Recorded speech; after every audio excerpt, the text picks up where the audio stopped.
Hi, இன்றைக்கி என்ன வீடியோன்னு பார்த்தீங்க அப்படின்னா கோயிலுக்கு போகிறது தான். ஸோ ஆடி வெள்ளி, அதுவும் 3வது வெள்ளி, அதனால் கோயிலுக்கு போயிட்டு வரலான்னு சொல்லிட்டு நானும் என் ஹஸ்பண்டும் கோயிலுக்கு கிளம்பி போயிட்டோம்.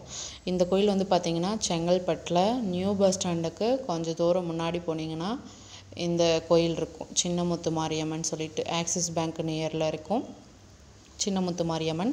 ஸோ இந்த கோயில் வந்து கும்பாபிஷேகம் பண்ணும்போது போக முடியல. ஸோ அதனால் இப்போ போயிட்டு வரலாம் அப்படின்னு சொல்லிட்டு நானும் என் ஹஸ்பண்டும் இந்த கோயிலுக்கு போயிருந்தோம். ஸோ அந்த கோயிலுக்குள்ளே போகும்போது ஸ்டாச்சு, அந்த யானை சிலைலாம் இருக்கும் இல்லைங்களா, ஸோ அதெல்லாம் பார்க்கும்போதே ரொம்ப ஆச்சரியமாக இருந்தது. ரொம்பவும் அழகாகவும் இருந்துச்சு. புது கோயிலுங்கவுமா என்னன்னு சரியாக தெரியல, பட் ஆனால் ரொம்பவே அழகாக இருந்தது. கோயிலே சரி, அங்கே இருக்கிற ஸ்டாச்சுவும் சரி, ரொம்ப பாசிட்டிவ் வைப்ரேஷனோட தான் உள்ளேயும் போனோம்.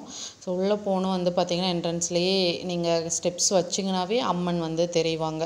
நீங்கள் கோயிலுக்குள்ளே என்ட்ரி ஆகும்போதே அம்மன் உங்களுக்கு வியூ ஆவாங்க. ஸோ அந்த மாதிரி தான் பண்ணியிருந்தாங்க.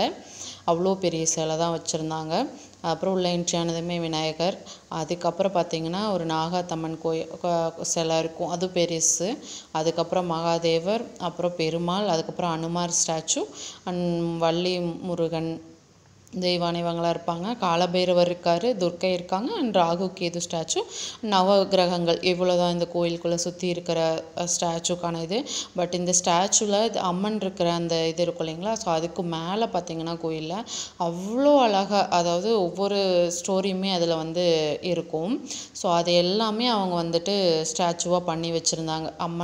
அம்மன் இருக்கிற அந்த மூலஸ்தானத்துக்கு மேலே வந்து பார்த்திங்கன்னா சைடில் இது எல்லாமே இருக்குது. அந்த ஸ்டாச்சுமே பார்த்திங்கன்னா அவ்வளோ சூப்பராக இருந்தது. கண்டிப்பாக நீங்கள் இந்த கோயிலுக்கு போனீங்கன்னா ஸ்டாச்சூஸ் மட்டுமே நீங்கள் பார்க்குறதுக்கு டைம் 1 மணி நேரமாவது எடுத்துப்பீங்க. ஸோ அவ்வளோ அழகாக இருந்தது. பிரசாதமாக குங்குமம் மல்லிப்பூ கொடுத்தாங்க. நாங்கள் வீட்டுக்கு கிளம்பி வந்துட்டோம்.